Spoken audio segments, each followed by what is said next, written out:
speaker tonight. So tonight we're lucky to have Rose Roach speaking to us on Medicare at Risk. She is the executive director of the Minnesota Nurses Association. She has 30 plus years of experience in the labor movement in Minnesota and California. She's also a member of the Healthcare for All Minnesota Board of Directors and sits on the National Steering Committee for the Labor Campaign for Single Payer. You are a busy woman. She's a Minnesota native, spent 11 years though working for the California School Employees Association and was an active leader with California healthcare policy reform movement. She's a passionate advocate for healthcare justice, a national speaker on healthcare reform, improved and expanded Medicare for All system. She's been recognized as, ready for this, guys? One of Minnesota's 100 influential leaders in healthcare in 2016 and again in 2020. Way to go. Your work is wonderful. Rose has also served on former Governor Dayton's healthcare financing task force and is co-chair of the St. Paul City Task Force on Earned, Safe, and Sick Time. She's also a member of Minnesota Attorney General Keith Ellison's Lowering Pharmaceutical Drug Prices Task Force, whose final report won National Notable Document Award from the National Conference of State Legislators. So she knows what she's talking about. She knows how to write it. And tonight we are very lucky to have her, with all her busy schedule, join us for her presentation. So take it away, Rose. Thank you for coming. Wow, thank you so much. Thanks everyone for having me, and greetings of health from your nurses. So I'm going to switch over here so I can share my PowerPoint with you all. Hopefully you can see that. I'm going to start it as a program here. There we go. So as it was noted, I am a member of Healthcare for All Minnesota's board. I am also on the steering committee for Labor Campaign for Single Payer. And I also happen to be a member of the Physicians for a National Health Program. So I will admit to you that I have stolen a little bit of this presentation from all of those really, really wicked smart people to talk to you tonight about how we are actually handing our traditional Medicare program over to Wall Street. You know, it is when Willie Sutton, remember the famous bank robber in the first half of the 20th century, when he was asked why he robbed banks, supposedly he responded, because that's where the money is. And I want you to keep that answer in mind as we go through this presentation, but also keep in mind that this has been going on for decades, and it's very much a bipartisan effort in regards to what is happening to our Medicare system. So just a couple of definitions here. You can see that TM stands for Traditional or Original Medicare. CMMI is the Center for Medicare and Medicaid Innovation that was created out of the Affordable Care Act. GPDC is this global and professional direct contracting model. They're doing all of this supposed innovation within the Medicare system. That one in particular concerned us a lot in the healthcare justice movement, and President Biden has now decided to stop that one, so that's a good thing. However, we still have direct contracting entities. I'll talk a little more about what those are. We have primary care practices. Those can be also investor-owned primary care practices. You'll begin to see some words in the definitions under healthcare that maybe shouldn't be in a definition having anything to do with our healthcare system. MSOs are management service organizations that aggregate practices of physician practices together. Then you have Medicare Advantage, that is the private sector insurance plans within our Medicare system. SPACs are special purpose acquisition companies. Are you getting kind of the idea of what I'm talking about certain sort of words and acronyms that really don't seem like they fit in a healthcare system? Private equity, venture capital firms, and initial public offerings. This is deeply concerning, and you will learn a little bit more why in a minute as I go through this presentation. So The United States, a little bit of a history, right? Healthcare is a human right, and this is done American style because, of course, we don't really recognize healthcare as a human right in this country. In 65, as you know, 1965, Congress passed and President Johnson signed Medicare into law to cover the healthcare costs of seniors 65 and older. There is a Part A that covers 100% of hospital charges and a Part B that covers 80% of outpatient charges, which requires seniors now to go into the private insurance market to purchase Medigap or supplemental insurance to cover the 20% of the uncovered services. Then we move into the 1980s, and now commercial insurance is being introduced as Medicare Plus Choice to give seniors a choice of health insurance plans and to achieve the efficiencies of managed care in the private sector. I'll talk a little about this craziness we call managed care theology also during this presentation. In 2003, Congress passes and President Bush signs the Medicare Prescription Drug Improvement and Modernization Act. It's implemented in 2006, which adds prescription drug benefits to Medicare and renamed and redesigned Medicare Plus Choice into Medicare Advantage, which is what it's called today.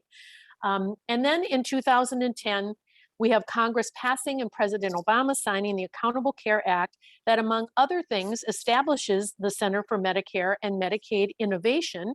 It gave them $10 billion of a budget for every 10 years to test innovative payment and service delivery models to reduce program expenditures while preserving or enhancing the quality of care.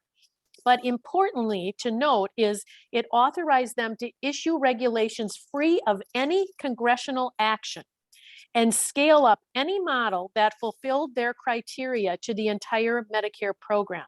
And that's where we find ourselves today.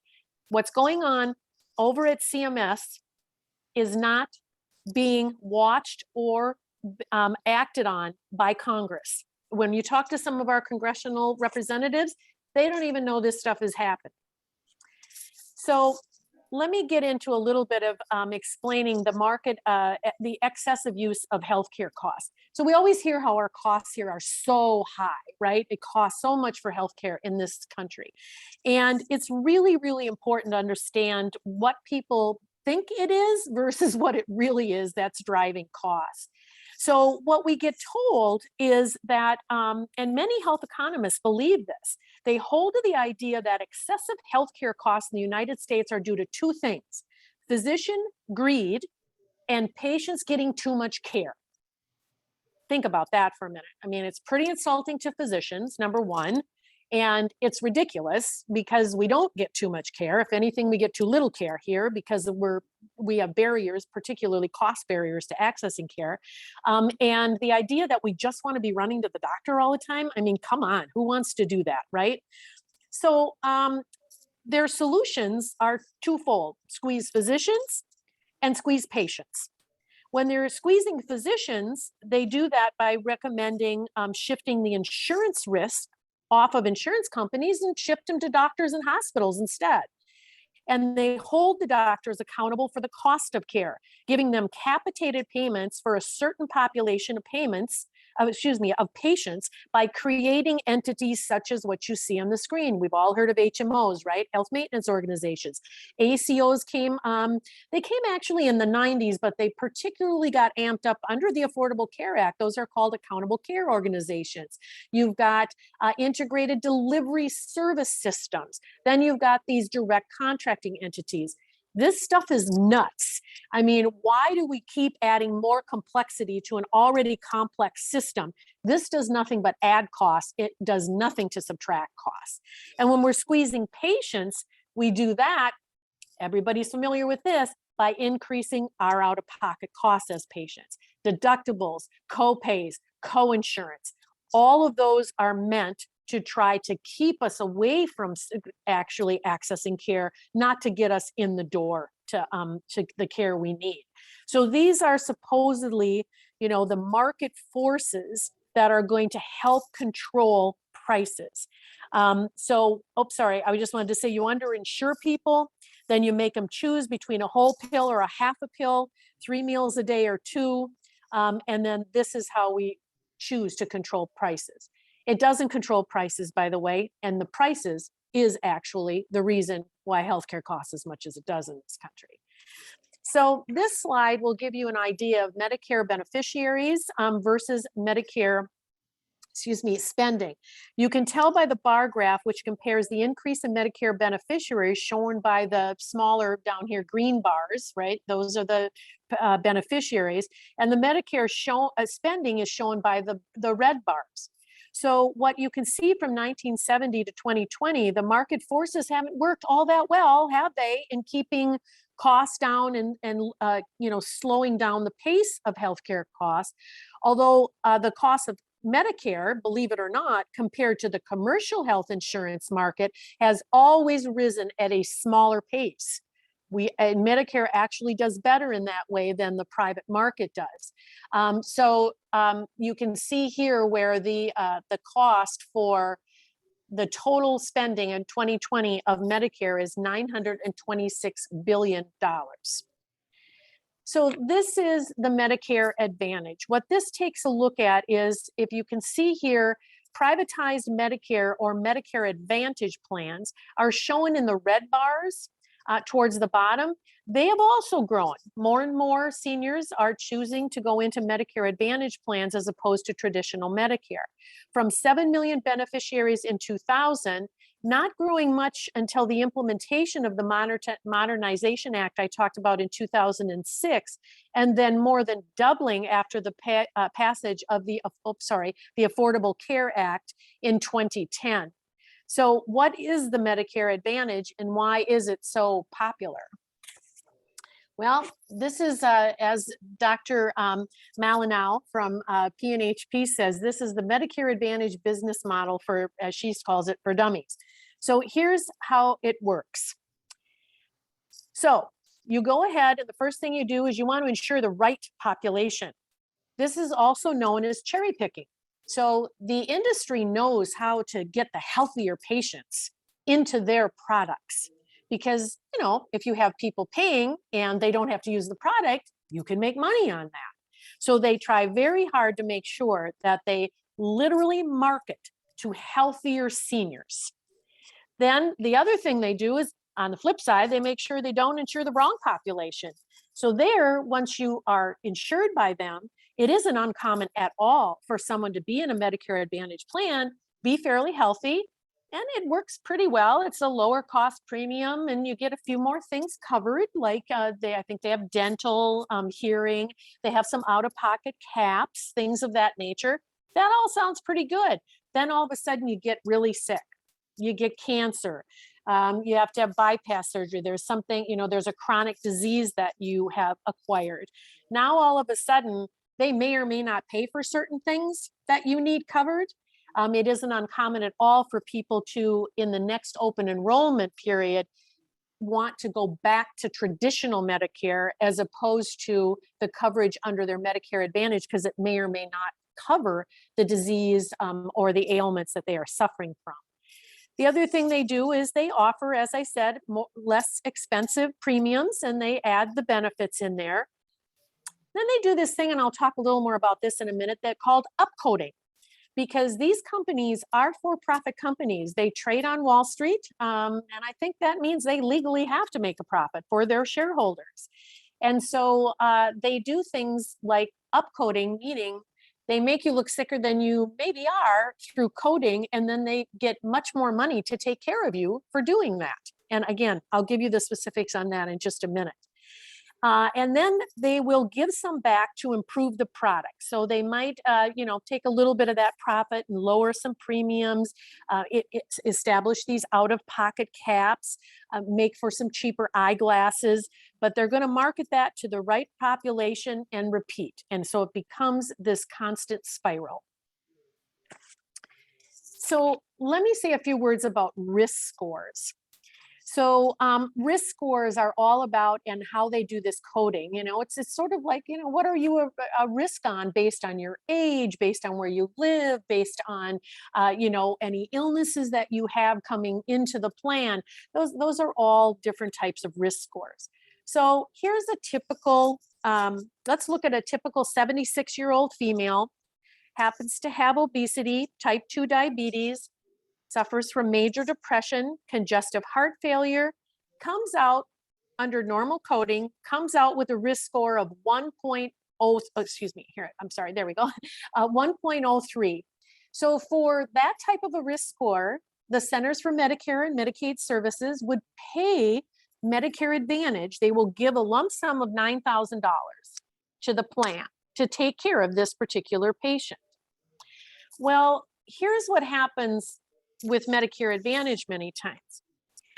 If they upcode, and they do, I mean, United Health is right in our backyard. I'm here in Woodbury, but right down the road in Minnetonka is the actual CEO of United Health. They have paid literally hundreds of millions of dollars in penalties for doing this upcoding and finding out that they were getting more than they were spending on the patients in their Medicare programs.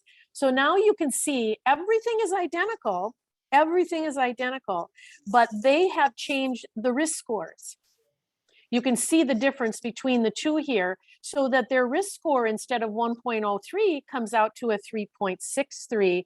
Now they get $32,000 for taking care of that patient.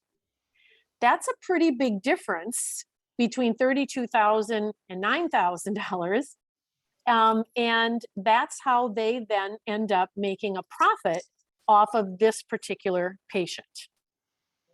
This, so on top of that, for every 0.1% of an increase in those risk scores at the current enrollment levels, that equals $15 billion in overpayments that are being made when you add in Part B and then Part B beneficiaries. So you've got 3.5 billion additional overpayments, and then that 3.5 billion goes into the profit margins for Medicare Advantage plans.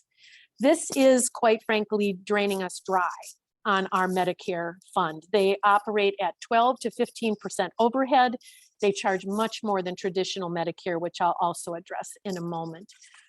So the Medicare pie, I'm sorry that you can't maybe see that, traditional Medicare, there's about 58% of all Medicare participants are in traditional Medicare and 42% are in Medicare Advantage. So what does that mean in, and then you see 63% have supplemental coverage through a Medigap or an ESIHI retiree plan, so an employer-sponsored health insurance plan. So what are we talking about in dollars? So right now, Medicare Advantage plans are at about $389 billion of that total 900, remember, and some billion that I told you about earlier. So 537 billion, the difference is paid through traditional Medicare. So the issue with this is that, you know, 389 billion sounds like a good chunk of change to all of us, right? But boy, what if they could have the whole 926 billion? And that's where they want to go. They want that entire 926 billion. Here's, as I said earlier, a little bit of an idea. Traditional Medicare, 97.8%. So basically 98 cents of every dollar that we put into the Medicare system goes to actual medical services, with 2% going to overhead, because, you know, they do have to process claims when they come in, right? And cut checks to pay hospitals and physicians and et cetera. Medicare Advantage plans, on the other hand, you see that they put in 86.3% of what they get from Medicare that actually goes to medical services. 4.5% on average is profit, and 9.1% is overhead.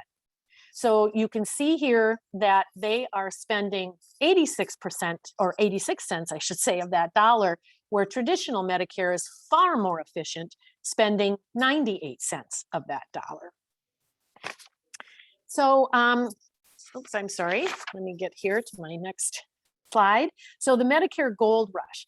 So I'm going to be borrowing from a recent Health Affairs blog that was published late last fall by Richard Gilfillan and Donald Berwick, who is a former chair or head of this Center for Medicare and Medicaid Services, where they describe the Medicare Gold Rush, as they call it. It's created by Wall Street speculators as they increase the valuation of a Medicare Advantage beneficiary's covered life for an average of about $7,000 to $87,000. So to put this in context, Medicare typically pays about $12,000 per year per individual. Wow, what happened? Did seniors suddenly all get really sick? No, the system just got very sick. Four main business realities drive the interest in Medicare-related acquisitions. Expected doubling of Medicare spending from $800 billion to $1.6 trillion by 2028. The consistent overpayment by CMS to Medicare Advantage plans despite the lack of clinical benefits to do so. The distorted market dynamics that result from these CMS overpayments, and the direct contracting model to privatize part of that $1.6 trillion spend within the system. This is going to probably be a little bit shocking to you, but unless you owned stock in one of these 5 commercial insurance companies, which in the last 11 years had an average stock price increase of 800%, whose average market capitalization increased almost 500%. If you compare that to the entire S&P 500, where stock increased 280%, and the market capitalization increased by 245%, you can see where the money is. And all of this really tells us that what Wall Street already knows, Medicare Advantage and now these direct contracting entities is the place to be. And where is our place as physicians, as nurses, used by insurance companies to do this upcoding and now to deliver patients to them? This is not the way to deliver healthcare. So meanwhile, when we're looking back at that Center for Medicare and Medicaid Innovation farm, we see that in 2017, the Trump administration vows to de-risk the Center for Medicare and Medicaid Services, and passes an entire fee-for-service to Medicare Advantage like full risk capitated arrangements. So now, this whole idea is, oh my gosh, if we pay for things, fee-for-service is literally you get a fee for providing a service, right? Very simple. Oh, that's bad, bad, bad. Going to talk about that in a minute too. It's not bad, bad, bad, but that's what we keep being told, because as long as doctors can get paid for everything they do for us, then obviously they're going to do a bunch of things that aren't necessary and make a bunch of money off of it. And we're going to be no better off. And clearly that's how we're overusing healthcare. So these capitated arrangements may have some areas and some role within the healthcare system, but not to do it in this particular way. This can be very dangerous. So then in 2019, we have what's called the GEO model. This actually has been undone. It is no longer operating, but it had involuntary assignment of traditional Medicare beneficiaries in 10 cities. They didn't even know it, and they were being assigned to one of these type of capitated models, and it absolutely can impact their care. And they did not have an ability to opt out of this direct contracting entity once they were in it, and they didn't even know they were in it. And then in 2021, President Biden halts the GEO, but he greenlights these direct contracting entities. They have a defined provider network, although maintain access to all Medicare providers. So that is a good thing. They have complex constraints on this risk scoring stuff that I went through. It gets very convoluted. It's unclear what the enforcement is. And the medical loss ratio, that's what MLR stands for. So I want you to think about it this way. So when I said to you that traditional Medicare takes 98 cents of our dollar and spends it on actual care, and 2 cents they spend on overhead and administration, that means they have a medical loss ratio of 98%. In the industry, the private health industry, they think of us as a loss when we actually need to access care, because now they have to spend money. Medicare doesn't think of us that way under traditional Medicare. It's just, here's the money, take care of people with it. That's what we're supposed to do. So generally speaking, insurance companies under the Affordable Care Act were supposed to spend between 80 and 85% of every dollar on actual care. They weren't supposed to spend more than 15% on administrative fees and profit and all of that. Well, this thing actually lowers it down to 60%. That means 60 cents of every dollar goes to care and 40 cents goes to these other things. No, no, no. We need every penny in the system that's possible to actually take care of human beings. At least certainly nurses would support that. And I think the physicians that I work with at PNHP, Minnesota, and nationally would certainly agree as well. And then there was an auto alignment of 30 million potential beneficiaries that could have ended up in the same sort of situation, being in these types of direct contracting entities.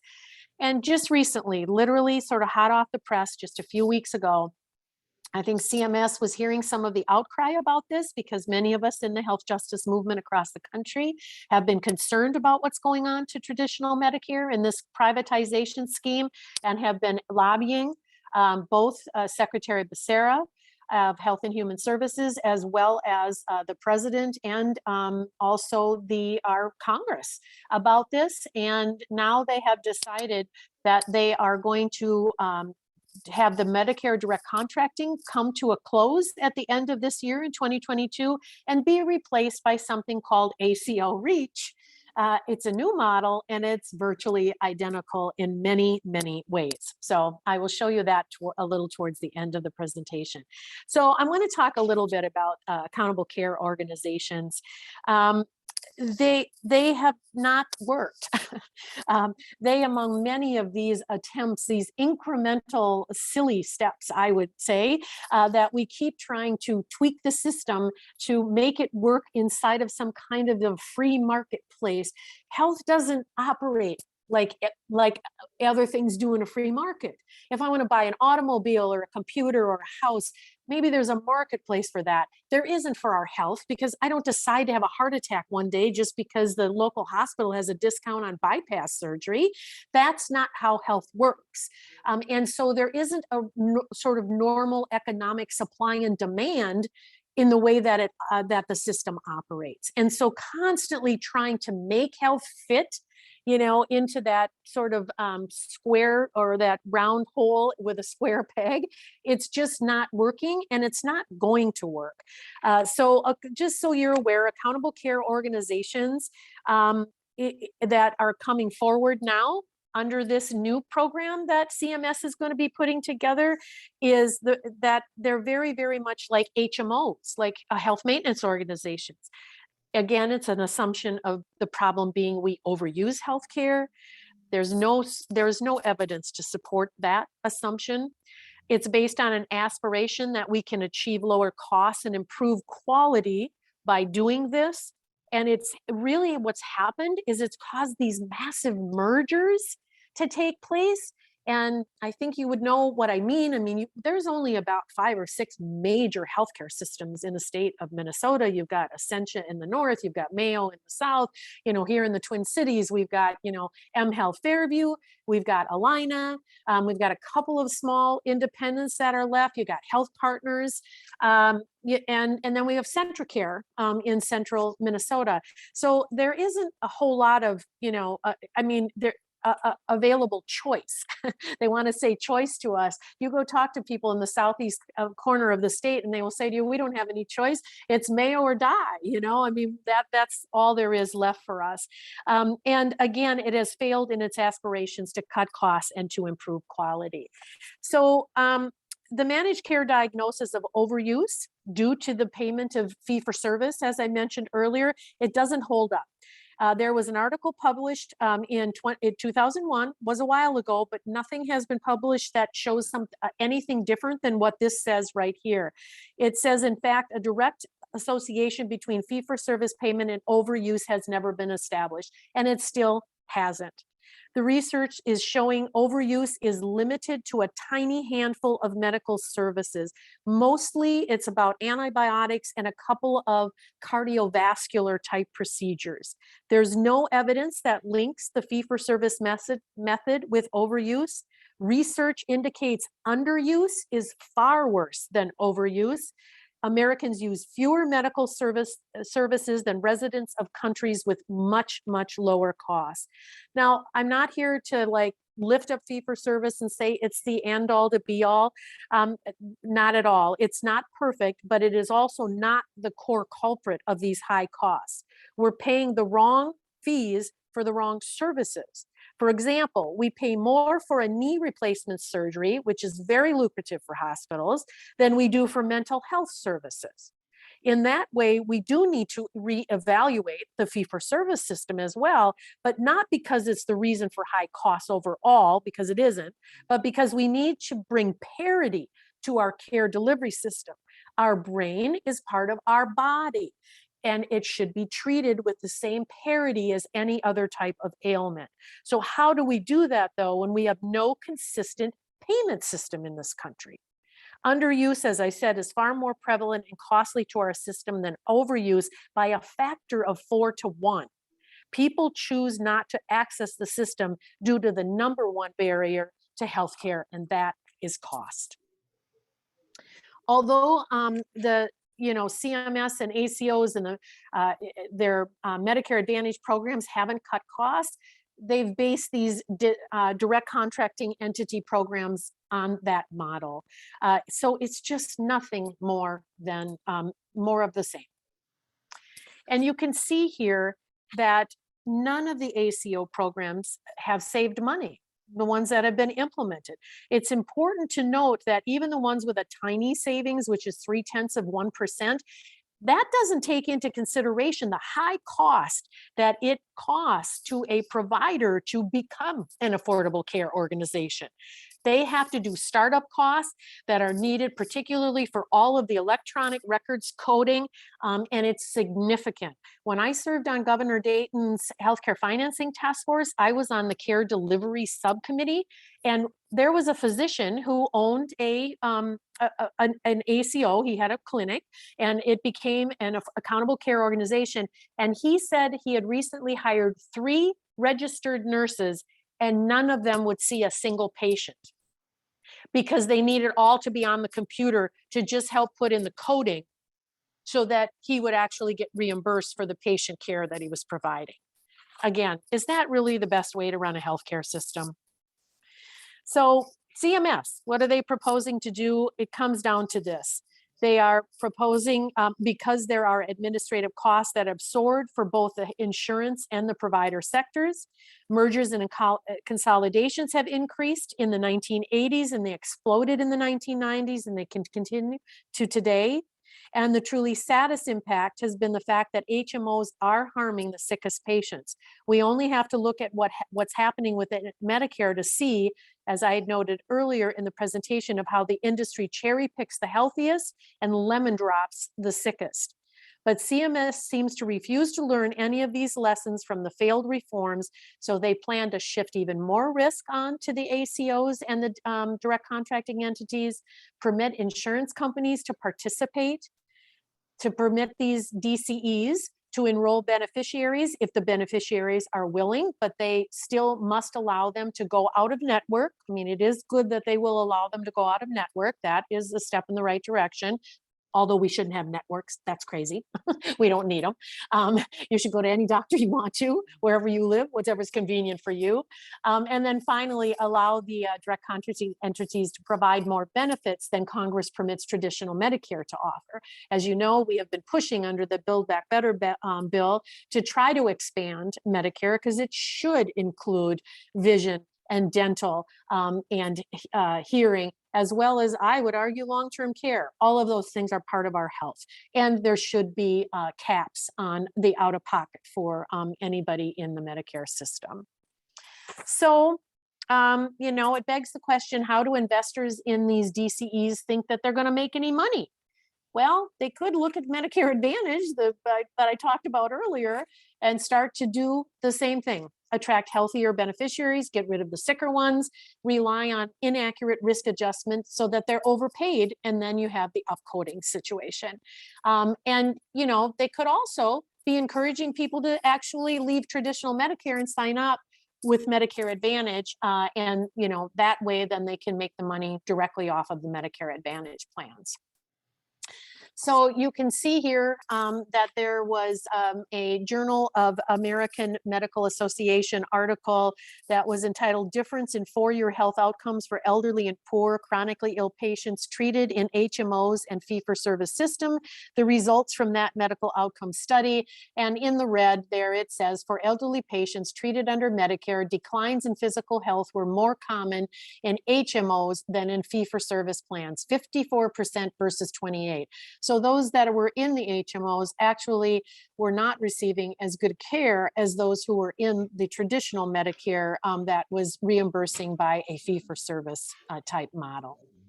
And I'm not going to, you know, this is a lot, I know, so I'm just going to highlight there were just numerous studies and numerous articles over the last, you know, 20, 30 plus years that demonstrate over and over again that Medicare Advantage absolutely enrolls healthier beneficiaries because that's how they're able to make money. And at the same time, there's 40 years of research that indicates that Medicare Advantage plans have in fact been overpaid. And those are numbers that are coming directly to us from the General Accounting Office itself. So these REACH ACOs, what they are telling us here, this is the new one that's just getting proposed and going to start in 2023.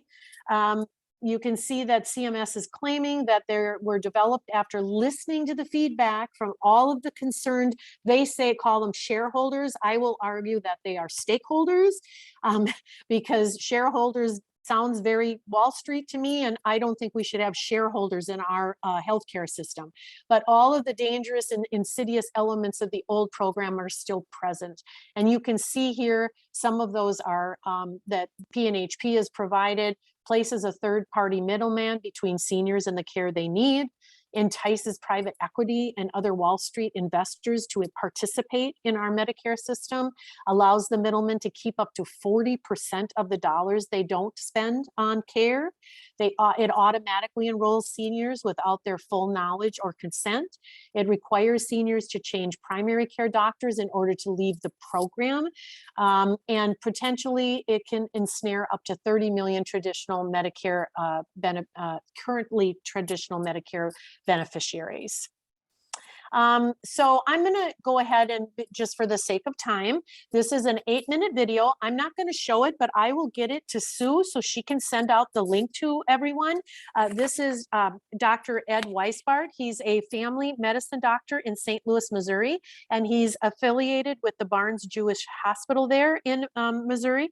He's a physician leader from the National Physicians for a National Health Program, and he does a really, really good 8-minute video to give you a little taste of what this new REACH or ACO REACH program is really looking like, and why we are still deeply concerned about what it may mean for our traditional Medicare program. So one thing to say, you know, I mean, really, the bottom line is with these ideas of privatization, we're always sold, well, it's going to run more efficiently and it's going to be much more cost effective. It's going to save money. We just don't see evidence of that. I mean, look at how this computes out. Running our state Medicaid program, you know, the states that run their own Medicaid programs, and I believe we do that here in Minnesota, although we still have some HMOs involved even in our Medicaid program. But in the portions that we run directly from the state itself, we spend on average 4 to 6% for administrative costs. And this is according to the director of the National Association of State Medicaid Directors. The rest, 94 to 96%, goes to paying for medical care. That's what we would want.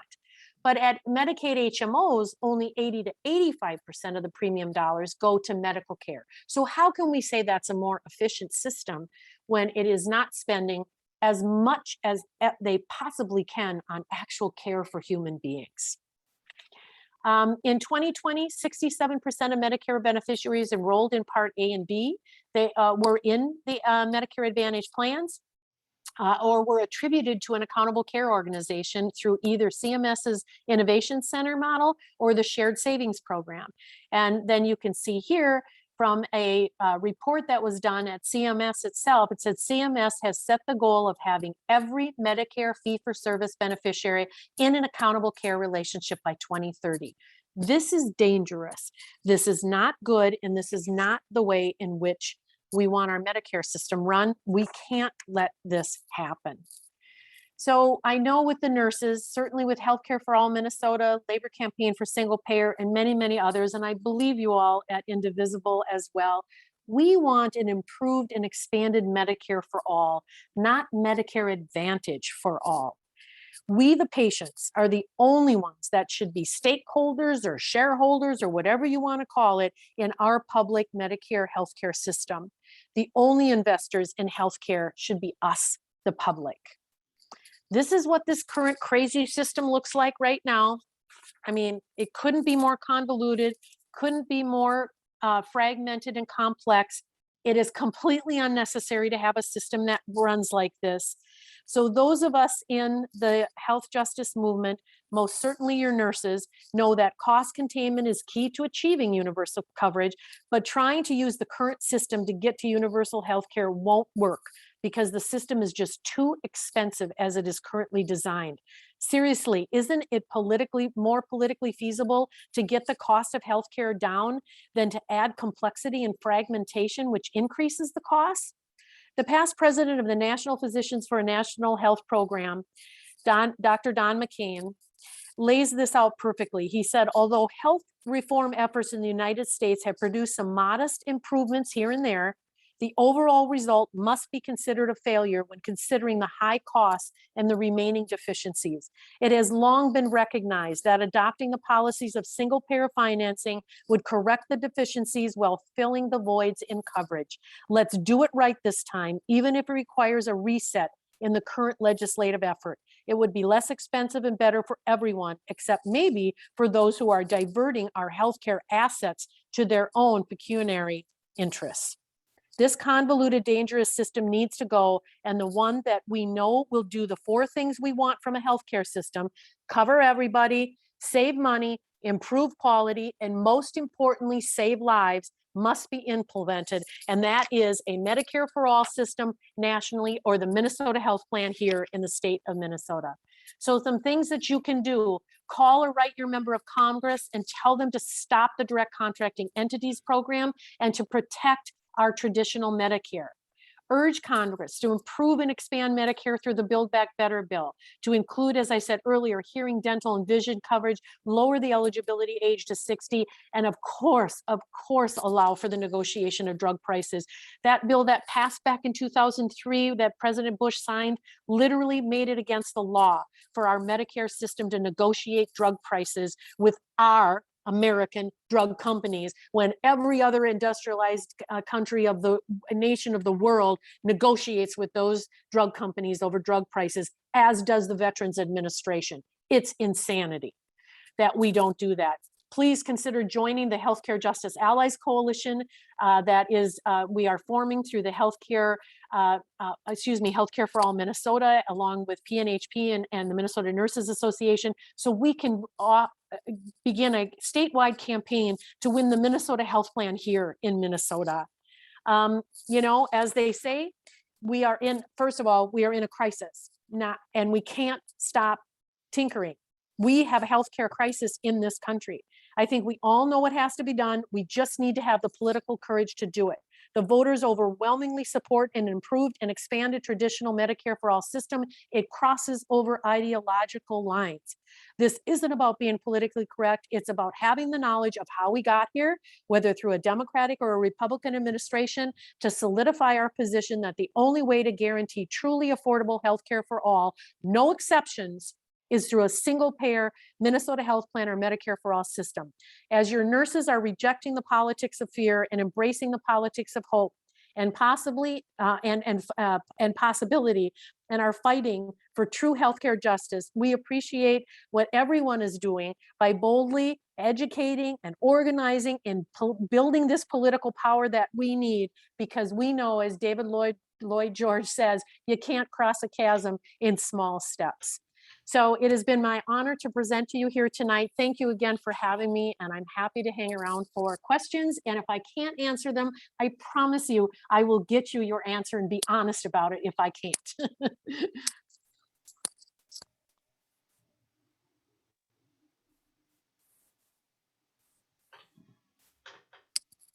Sorry, there we go. That was an excellent presentation. Thank you. Questions? Anybody have one? Things that you want to know? I think we need to start telling people who believe in QAnon conspiracy theories that they're right. There is a conspiracy against us. They're just looking in the wrong place. Right. That's a valid point. Jim? Rose, is there a possibility to put that slide back up of the single healthcare? Is that a possibility or not? Which single? Let me go back to Just the last. Is almost the last one with the single payer. Sure. I just like to take a picture of it if you don't mind. Oh no, of course not. Let me just go ahead possible? and yeah. Let me go ahead and just share my screen again. Let me pull it back up again. And let me get towards the slides. I can certainly send them to Sue and she can get them out to everyone. That Did you would be mean great. this? Is Yes, this what you were yes, talking about? please, Okay, yes. let me go ahead and make it large. So you can, so I don't think you want that mess. You want this. That Right? is, that's correct. Yeah, Thank you. Got it. I got it. Thank you. absolutely. No problem. And just so you know, this has been recorded and it will show up on the our YouTube channel in the next couple days. I will let you know when it's there. No We have problem. a And happy YouTube- to share the slides too. Jim, did you have a YouTube question? channel? Yes, I do have a question. How did we ever get so far down the rabbit hole that we ended up with things like $3,000 donut hole coverages? Mhm. What the hell is that? Yeah, I wish I had a really good, solid answer for you, Jim. I mean, it's all the horse trading, right? That goes on constantly. I mean, our Medicare system was put into place in 1965. We're now in 2020. Things have changed in healthcare since 1965, no question about it. We should have taken that plan and developed it in a way that actually recognized that healthcare costs were increasing, so that when it did that 80-20 plan for when you go to the doctor, you know, anything outside of hospitalization is an 80-20. That means they pay 80%, you pay 20%. And now we've got health insurance plans that do that same thing. That's crazy in medical care to run a system that way. We should have closed that gap the minute we started seeing healthcare costs go up, so that seniors didn't have to try to figure out how to pay that 20% either out of pocket or through buying these medical, you know, insurance gap plans and things of that nature. I don't think it's anything more than everybody just trying to get into a room and, you know, put together Frankenstein, right? Sew together all these pieces and come up with something they can live with. The problem is that maybe politically they think they can live with it, but medically we can't live with it as patients. This is not that hard. We know what to do. We can learn from other systems. I was just on the line the other day with a nurse and a doctor from Canada. And, you know, they were telling me about some of the things that they're frustrated with in Canada as doctors and nurses, but also as patients. But at the end of it, you know what they said? I never have to worry about going bankrupt. I never have to worry when I'm sick. I just go see the doctor. Are there things we should, because they implemented their Medicare, their system's called Medicare. They implemented it in the 60s as well, and they haven't really changed it. I was honored to meet one of the gentlemen who actually wrote that bill to create that system in Saskatchewan, which is where the Canadian healthcare system started by a province. And he said, you know, he's written a book since then to say we haven't updated it. What are we doing? We've got to make it better. We've got to include more things. We got to cover more things. We've learned things now, and we haven't changed it. So no system is perfect. Don't get me wrong, but my gosh, we sure could do a lot better than we're doing in this country. Because in this country, when they say, oh, people wait in Canada for, you know, surgery, You might for a knee replacement, hip replacement. I just had this shoulder replaced last October. I might have waited, another month or two. I had good insurance, so they actually got me in faster. How do you like that for being not an okay way to do the system? But nobody dies in Canada because they don't have health insurance. People die in America waiting to get health care. That's immoral and inhumane. Lori? Hey, Rose, I worked for an international company in HR, and I spent quite a bit of time in our office in Calgary. And when I met with the employees there, I said, so why do you like living in Calgary? And I'm thinking they're going to talk about, Banff, which is right in the mountains. and Yeah, stuff like that. beautiful. And what they said is because we don't have to suffer with the healthcare system that you have in the United States. That's right. And I was kind of floored. And then, of course, I needed to acquaint myself with the healthcare system there because I was the head of HR. And I was flabbergasted and angry about our healthcare system here. I mean, you're right. They go to the doctor. They don't think anything of it. Everything's paid. And this wait thing, this is way overblown. I mean, they might have to wait a week or something, but they're not waiting huge. That is just kind of a whole bunch of BS. It is. And, I would try to get people to become expats here or work here, and they'd be all excited about it. And then they'd find out about our healthcare and say, no, thanks. Right. I could not get people to work here who were talented IT people that we needed to have at headquarters. They would not come here because of our healthcare system. So I think it's such a detriment to our businesses Yes. that we probably can't attract people from most other countries because our healthcare system is crap. Right. And the other question that I had for you is, Mhm. I know this isn't political, but who does support healthcare for all? Who are our allies in Congress? And you can make that party, like are Republicans generally against Medicare for all? I'm assuming that's probably the case.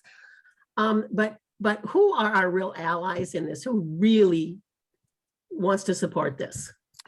So for us here in the state of Minnesota, there are only 2 of our congressional representatives that have signed on to HR 1976, which is Pramila Jayapal, Representative Jayapal out of Washington State.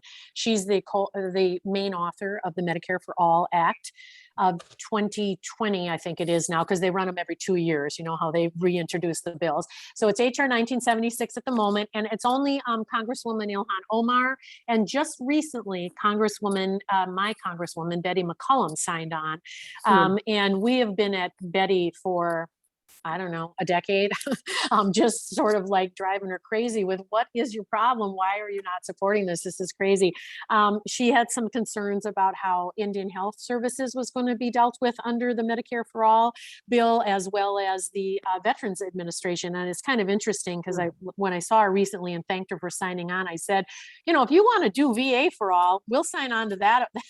She doesn't, it's like, do you not understand? The VA is literally socialized medicine, everybody. I mean, because the government owns all the doctors, all the nurses, all the facilities, everything.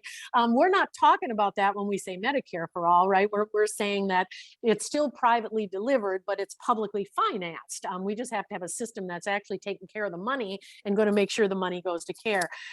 So when I say that she's like, super supportive, I mean, I think she is, but I think she also supports some incremental steps along the way as well. Ilhan is a co-chair of the Medicare for All caucus in Congress, which is really, really good. And, I don't think there's any elected Republicans that would support it or say they support it. But one of the things that Ilhan started doing, she started doing this last fall. She sent canvassers out in her district, and not, obviously she's Minneapolis mostly, but she also has some suburbs, right? Some first level suburban areas. And she sent out canvassers not to knock on the doors of only Democrats, but to knock on every door to just have a conversation, not about Ilhan, but about healthcare. just to ask them, how's healthcare working for you? Is the system, do you know someone who is suffering from any kind of illness? And is this current system making that better or making it worse, quite frankly, right? Because people panic about costs and bankruptcy, all kinds of things. And I talked to their lead canvasser last December, I think it was, and she said it was just amazing. They absolutely knocked on the door of, like I said, Republicans as well as Democrats, independents, et cetera. And she said, you would be surprised how many Republicans said, yeah, that makes sense to me. Of all the different things, even in a capitalist society, this is pretty nuts what's going on with trying to afford our health care. So I think there are, it's not a huge number. When you do the polling, it's around maybe 25, 26% of Republicans will say that they would support such a move. So it's not huge. But, it's something like amongst Democrats, it's like almost 80%. And yet here we sit. So thank you for that. And I do want to mention that a really exciting thing that's happening for us in the state of Minnesota. So I talked with, Senator John Marty is the author of the Minnesota Health Plan. That's our state single payer bill. And Representative Cedric Frazier is the House author of the bill. And last summer I had coffee with them and I said, maybe what we should do is we should start they've got a Medicare for All caucus out in Congress. Maybe we should have a Minnesota Health Plan caucus in our state legislature. And by gosh, they did it. And those two are not the leaders of it. So Senator Jen McEwen from Duluth, Senator Omar Fateh, from, I believe he is like Brooklyn Center area. He's a Somali immigrant. And along with Representative Liz Bolden, who happens to be a registered nurse out of Rochester, and Representative Liz Ryer, who used to work for Blue Cross Blue Shield, is over in the Eagan area. They are the leaders of this Minnesota Health Plan caucus. And they are like, we don't want people to just say that they support it. You got to be willing to run on it. You got to be willing to educate on it. You got to be willing to have district, in district town hall meetings, so that we can start to really have this conversation with voters, because people fear change. We have a loss aversion, right? We're just automatically thinking we're going to lose something. And I get it. So we have to have those one-on-one conversations with voters to help them understand it's the status quo that's killing us, not change. Yeah. So I'm excited because when session ends, our healthcare coalition that I was telling you about, the healthcare justice allies, we're going to actually work directly with the Minnesota Health Plan Caucus and start putting together in the various Senate districts and House districts around the state some in-district meetings to have some conversations with voters about this. Great. So when we'll be coming to your area, I promise. We're going to make sure we do it everywhere. And we won't get quite as wonky as I got tonight, but this is good information to have, though. We have a close friend, a former neighbor of ours in Sweden. He's 86 years old. And a year ago, he had double hip replacement surgery. Well, he got on the waiting list. It was 3 weeks, which he knew, and that was okay.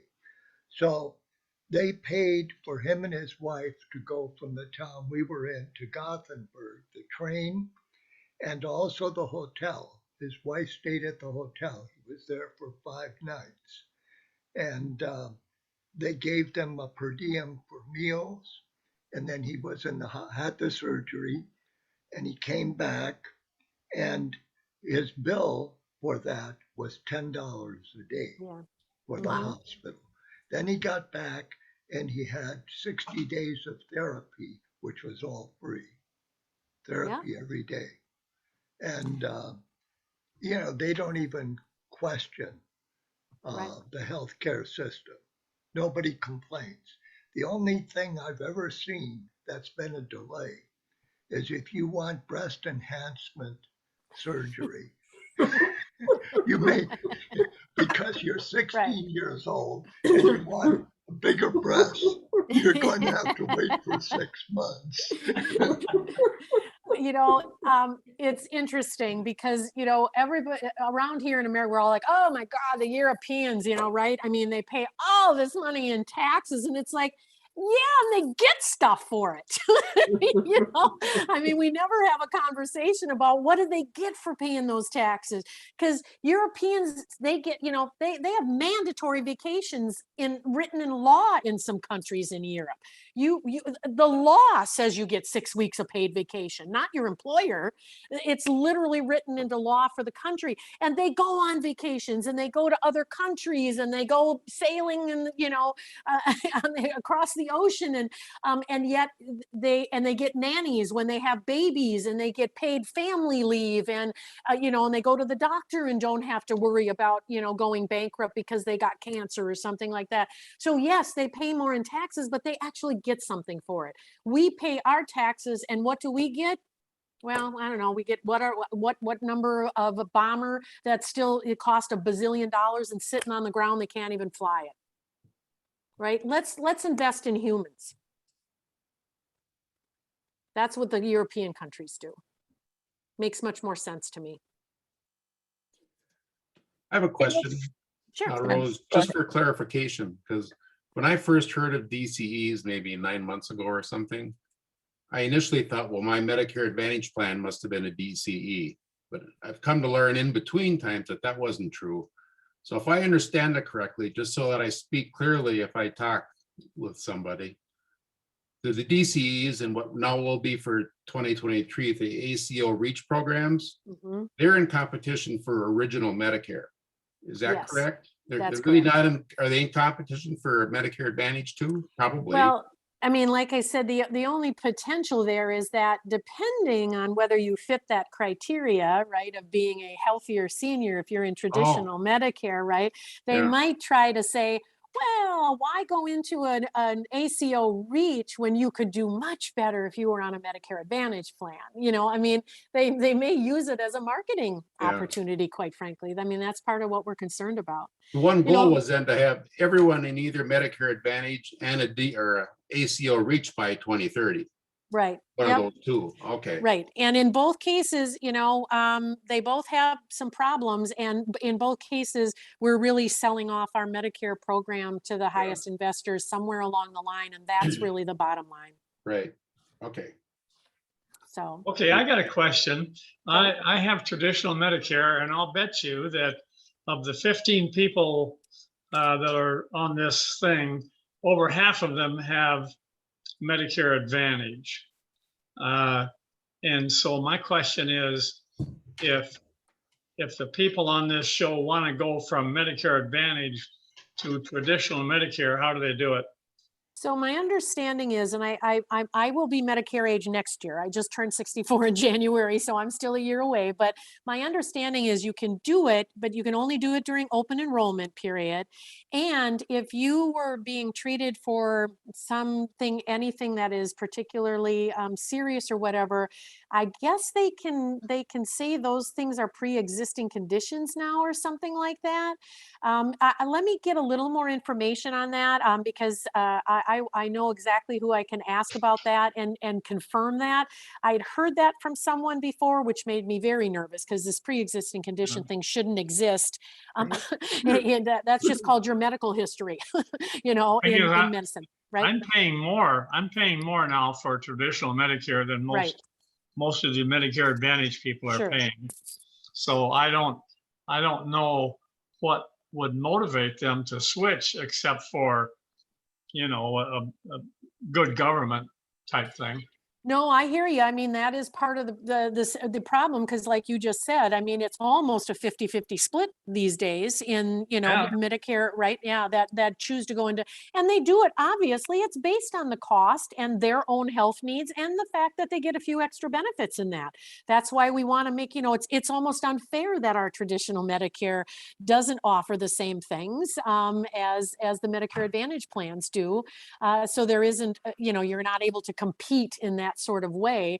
We should just have a Medicare plan that covers everything we need medically and pays for it and be done with it, but we can't seem to move that. So you're right, though it is hard to get people to switch. There's no question, because they see the cost difference and whether or not they can afford that in retirement. I was glad, Rose, that you were explaining, because I have the traditional and I'm 75. Yeah, anyway, and I was wondering about the Advantage one because they're always advertising it on TV. Right. But, and I have Blue Cross Blue Shield, and it drives me nuts. And I can afford insurance. I'm fine with that and stuff. But Blue Cross Blue Shield that I have went up this year over $40. So I'm paying, a lot. I think I'm paying like that, yeah. $260 a month, but plus my regular. And luckily I'm okay financially. But Right. I was curious how that worked. But I don't think even if I had wanted to go to the Advantage one because of health concerns, I don't think they'd even accept me. Well, there's that. You're right. They may not, because they are able to, I believe, to say no based on your health. I think they can, especially if you've been in Medicare traditional Medicare to begin with. I don't know, not necessarily when you turn 65 and you just jump into Medicare. I think you're in Medicare. You just pick and choose what you want to do. But once you're in there and you've got a record, now I think they can play some shenanigans with it. And So I'm fine. I know it is. It's my understanding that if you're in Medicare Advantage to start, and then if you get sick, if you want to go back to original, then the Medigap plans could refuse you. Yeah, that's the one. Thank you very Yeah. much for reminding me what it was. I knew there was a pre-existing condition potential somewhere, and I couldn't remember where it was. It's in the gap insurance plans, the supplemental plans. Yeah. Yeah. So I think the that's solution to all of this is that you should all enlist in the Army and spend 6 months in the Army and then get out and you would be able to vet. get in under the VA system. And then you would Thomas, be then able I to would get be by dead. and I pay would your be money dead. for a year. My father was drafted in the military. And so he resented that immensely, that he was drafted in the military. But afterwards, I mean, when he got older, he used the VA system almost exclusively, and they took him through 4 back surgeries, and he spent time at the VA hospital. I mean, he received really good care. I mean, you always hear the negatives about the VA, but right. it's really a good system. And actually, when we compare the VA system overall to our current private sector system, way better health outcomes. Way better health outcomes in the VA system. Now, that doesn't mean the VA doesn't have its own challenges. Mostly it's because we don't, we say we support the troops, right? Until we need to actually support the troops when they come home and they're injured or they're suffering from PTSD or whatever. Then suddenly, you're kind of on your own. We don't fund the VA to the level it needs to be funded to care for our veterans. That's what the problem is. It isn't the physicians or the nurses or the system itself. It's that it needs money to operate, to provide care. I'm sorry, it isn't free. But Rose, they have been getting adequate funding the last few years. Well, they maybe have under Biden. They certainly weren't for a number of decades, quite frankly, from what I'm told. And we represent VA nurses who have said that they have been pretty grossly underfunded for a significant amount of time. So I hope they are getting funded. They should be. We should take care of our veterans. That's just, again, immoral to not do that. Yeah. Steve, A friend of mine lives in Silver Creek, and he's a vet, and he goes to St. Cloud all the time, and he's really likes it a lot. He said they've been really good for him. He's our age, my age. Anyway. Other Yeah. questions for Rose? Anybody have another good. question? Well, I just have a comment and a question. In 2020, I paid $30,000 out of pocket for healthcare. A lot of it had to do with dental and specialty medications, which the insurance wouldn't cover. So I'm really interested in the Minnesota health plan because I think that would be a good model and maybe have a chance of passing before anything happens on the national level. So what would it take to get the Minnesota health plan So we don't have enough legislators in the legislature right now to pass it. I think, as I said earlier, there are Democrats who support, single payer, and there are Democrats who do not. And so we don't even necessarily have all of the, the party that would more naturally lean towards maybe, this kind of thing, supporting it. So we've got to make some changes at the legislature to make sure that this should be a question everybody is asking for the candidates that are coming up, regardless of party, whether they actually would support doing a plan that would actually recognize healthcare as the human necessity, not even the human right. Because you say a human right, that starts to, some people don't like that. They feel offended by the word human right, and they think a right is not something that you can put a dollar figure to. I've been told that by some very conservative minded folks, that they said no, or that they're God-given. Rights are God-given. There was a physician out of the East Coast who actually went into the Deep South, wasn't necessarily himself a single payer supporter, but he wanted to find out why really, really poor white people opposed expansion of Medicaid, because they would have gotten healthcare access for it. And it was based on race.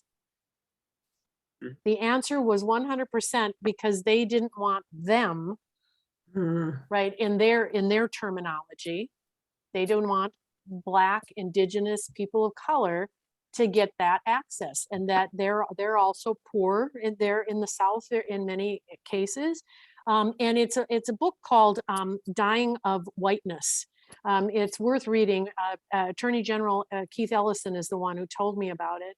And he said it's really quite stunning to hear that as a reason. It's like, really, is racism worth the cost of your own life? I mean, what are we doing here? A human life is a human life.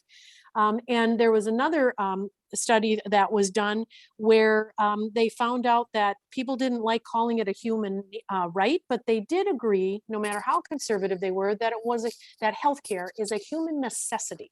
Oh, It's a good. human need. So I talk about it more in those terms. If it's a human necessity and a human need, then we should find out how to get it to all humans, right? And so we need to start doing more education on that. And I think we just need to make sure our candidates are willing to not only support it, as I said, but actually campaign on it. And then when they get elected, are willing to put it on the governor's desk, and hopefully the governor would sign it. Thank you. So, yes, sure. Rose, thank you for your information tonight. Thank you. I think we all came away with a lot and yeah, it was very, Thank you very for good. having me. Please continue to send us information or things that we can do, letters we can write, who we can contact. We'd appreciate that, and I'll send it to me and I'll pass it on to everybody. Will do. Thank you, everyone. It was a pleasure to be with you tonight. Thank you. Thank you. Bye-bye. Bye-bye. So our next meeting is April 11th. And by then we should be, outside barefoot. We're going to have to talk with the steering committee and see when do we want to get back to in-person meetings. That could be kind of fun. So enjoy the sunshine coming up the rest of this week. Keep praying for our Ukrainian, well, I have to say friends. We don't really, but yeah. Pray for the people in Ukraine and be safe. And thanks everybody for tonight. Thanks, Sue. Good to see you. Thanks, Sue. Have a good night. Thank you, everybody.